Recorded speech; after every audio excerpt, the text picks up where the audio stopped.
parceiros não são exatamente marido e mulher.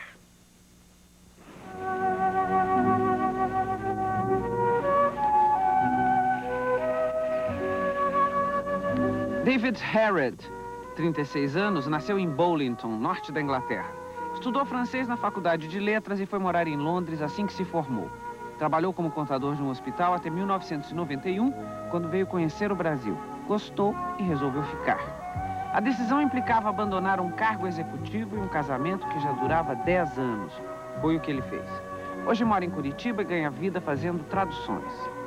Antônio Reis, o Tony, tem 29 anos. É professor de inglês e português em uma escola pública da Grande Curitiba. Reclama do salário que recebe, mas confessa que dar aulas é como uma terapia, onde ele aprende tanto quanto ensina. Tem planos de adotar um filho e acha que os alunos ocupam um pouco o espaço de filhos enquanto a adoção não acontece. David e Tony estão juntos desde 91. Eles são marido e mulher. Ou será marido e marido. Seja como for, eles são um casal. Dividem o mesmo apartamento, cuidam do mesmo cachorro, pagam as mesmas contas e dormem na mesma cama. Eu olhei para ele, nossos olhares se cruzaram, depois se cruzaram na saída e nós começamos a conversar. Foi aí que tudo começou. Eu estava voltando para casa do trabalho. Naquela época eu trabalhava como contador num hospital.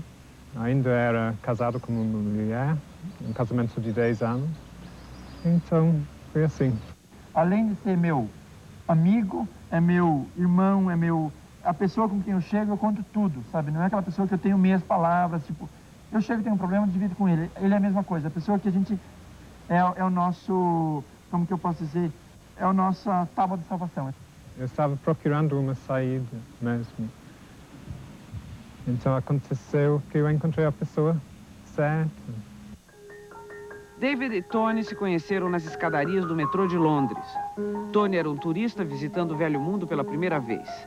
David fazia seu percurso diário de volta para casa depois de encerrar o expediente no hospital.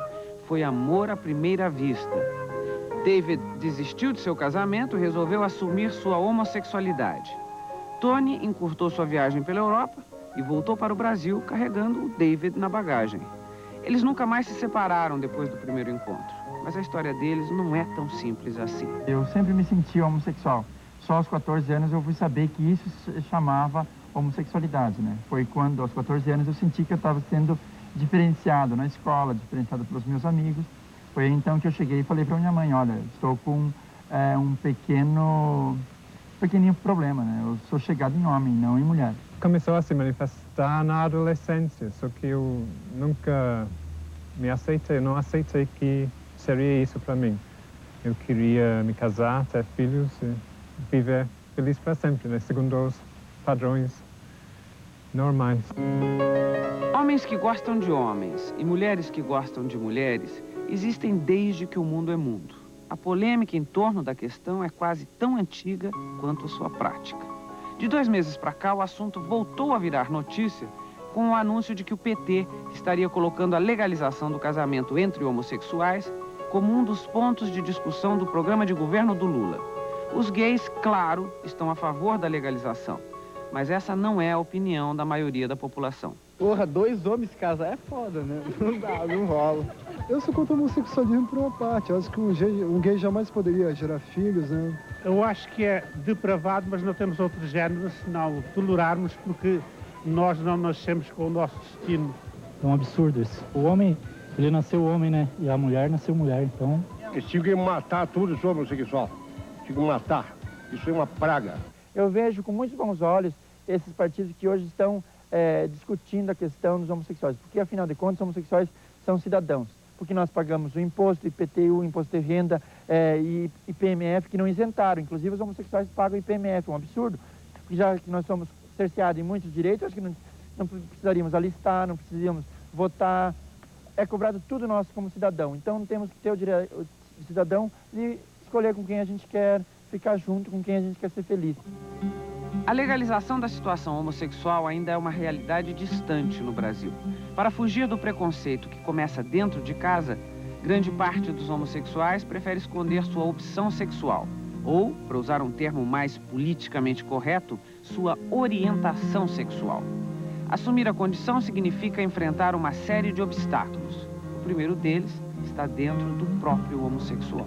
Se nós estivéssemos indo numa estrada e tivesse uma placa de trânsito assim, heterossexualidade e homossexualidade, com certeza nós iríamos nos dirigir para a heterossexualidade. Aí seria uma opção, mas a gente é homossexual, a gente não optou, a gente não teve uma alternativa para marcar um X, assim. Para a minha família, a gente foi lá junto, eu apresentei o Tony para eles, então eles ficaram sabendo. E a reação não foi tão ruim assim, eles falaram, é a sua vida, você tem que fazer o que é melhor para você. Os homossexuais hoje no Brasil talvez seja a classe mais discriminada. Nós temos aí, as estatísticas, mais de 1.200 homossexuais mortos em 10 anos, com requinte de crueldade, colocando o preconceito acima de tudo. Com preconceito ou sem, com apoio político ou não, o fato é que em todo o mundo, homossexuais vivem juntos e cada um a seu modo dão um jeito de enfrentar a barra. Esses dois, por exemplo, se casaram recentemente no Rio e fizeram um grande alarde. Abriram uma lista de presentes para noivos numa loja de departamentos e chegaram a cumprir o ritual dos casais formados normalmente por um homem e uma mulher. Já a publicidade, que está sempre atenta aos mercados economicamente fortes, descobriu no público homossexual um bom filão. A TV norte-americana está veiculando a primeira campanha publicitária voltada abertamente para o mercado homossexual. Protagonizado por um casal de homens, o comercial em exibição é de uma loja de móveis. Mas mesmo conquistando espaço, a maioria dos homossexuais prefere evitar a exposição. David e Tony optaram pelo caminho oposto. Assumiram publicamente um casamento que, embora não reconhecido pela lei, funciona como qualquer casamento. Bem, quase. Para um casal heterossexual, tem tudo, os papéis são definidos desde pequeno. Normalmente a mulher vai fazer as tarefas da casa, o homem vai sair trabalhar, sustentar a casa e tudo mais. Então, entre dois homens, às vezes dá um conflito, ou duas pessoas do mesmo sexo dá conflito porque ninguém tem certeza quem vai fazer o quê. Quando eu vou fazer uma ficha de crediário, um cadastro de banco ou uma ficha de emprego, colocar assim, estado civil, casado, solteiro, viúvo, desquitado, né? Eu não sou nenhum desses, né? Isso tudo são meros detalhes burocráticos. A realidade é que esses dois maridos levam uma vidinha de casal como qualquer outra. David passa mais tempo em casa e acaba assumindo as tarefas domésticas. Tony cuida dos assuntos que têm que ser resolvidos na rua. Tony é o porta-voz do casal. David resolve os assuntos burocráticos. Os dois vivem há 4 anos em um apartamento que compraram em sociedade no centro de Curitiba. Para os vizinhos, já não é mais novidade a situação dos moradores do 3º andar. Sempre me ajudam, quando eles precisam de alguma coisa, eles batem na minha casa, quando precisam de alguma coisa, eu bato na casa deles, não tem nada contra. Acho que é a vida deles, eles escolheram isso para eles, né? É melhor para eles, acho que. Para mim já não serviria, mas para eles se serve, acho que é bom. O relacionamento, acho que deles é muito melhor do que o meu e da minha mulher. Essa minha mulher me mata hoje. O fato de Tony e David não fazerem segredo de sua homossexualidade não significa que eles saiam por aí fazendo propaganda de sua condição. Não. Os alunos de Tony só ficaram sabendo da orientação sexual do professor através de uma entrevista onde ele falava exatamente das dificuldades de ser um gay assumido. A revelação rendeu muita falação, piadinhas, cobranças, mas a conclusão final dos alunos foi que a vida pessoal do professor não interfere em sua competência profissional. Meus pais até que são um pouco contra. Eles dizem que eu devia até mudar de colégio, porque acho que vai ser um mau exemplo para mim. Mas eu creio que não vai ser, porque a minha cabeça não vai mudar. Se eles se gostam, se eles sentem atração, nem se ele não sente atração por uma mulher, sente atração por um homem, certo ele, que nem eu acho que foi um negócio feito por Deus, né? Se foi feito assim, deve ser assim, né? Super legal, super amigo, não só professor, mas é amigo também. Sempre fala sobre coisas úteis pra gente. Sempre gostei muito das aulas dele. Então, antigamente eu tinha aquela discriminação. Eu achava assim, viado, não sei o quê. Então, agora eu fui aprendendo, né? Fui aprendendo, convivendo com ele. Desse jeito eu fui me aprofundando na obscuridade, né? Como se pode acontecer com qualquer um, né? A vida particular dele lá fora, eu não sei, eu não vou atrás, porque para mim não me interessa. O que interessa é que dentro dessa casa de educar, ele realmente dá conta do recado, que é dentro da área de letras. Ele faz um excelente trabalho com os alunos.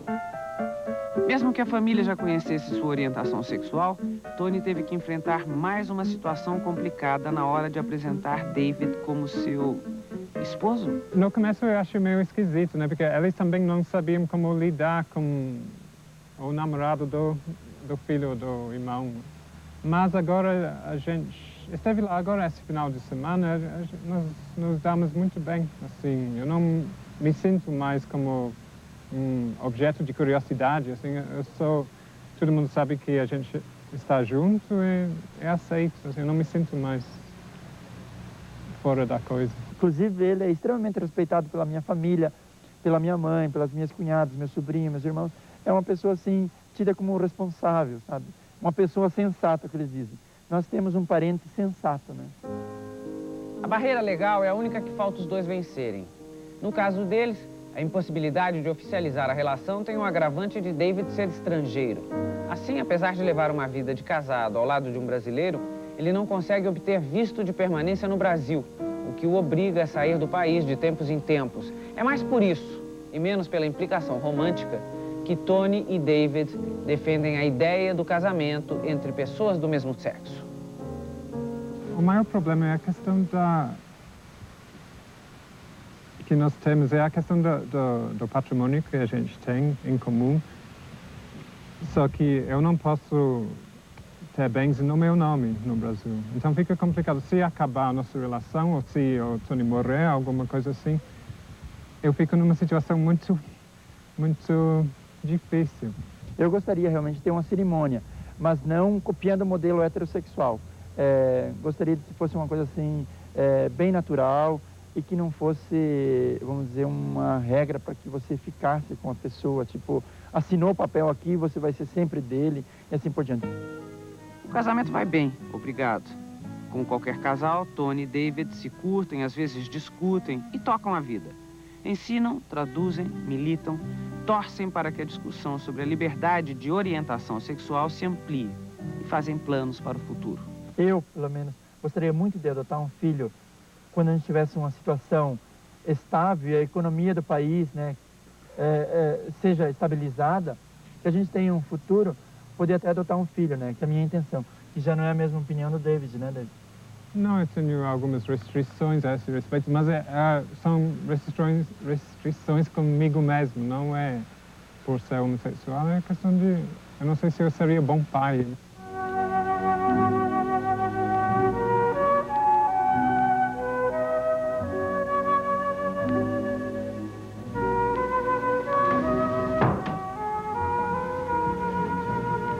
Tchau. Com licença, pessoal. O que acontece aqui dentro do quarto só diz respeito a mim e ao David. Boa noite, Band. Boa noite, Gabi. Boa noite, Brasil. Como você viu, Tony e David levam a vida de qualquer casal constituído oficialmente. A diferença é que têm o mesmo sexo e, portanto, não têm os mesmos direitos dos chamados casais normais.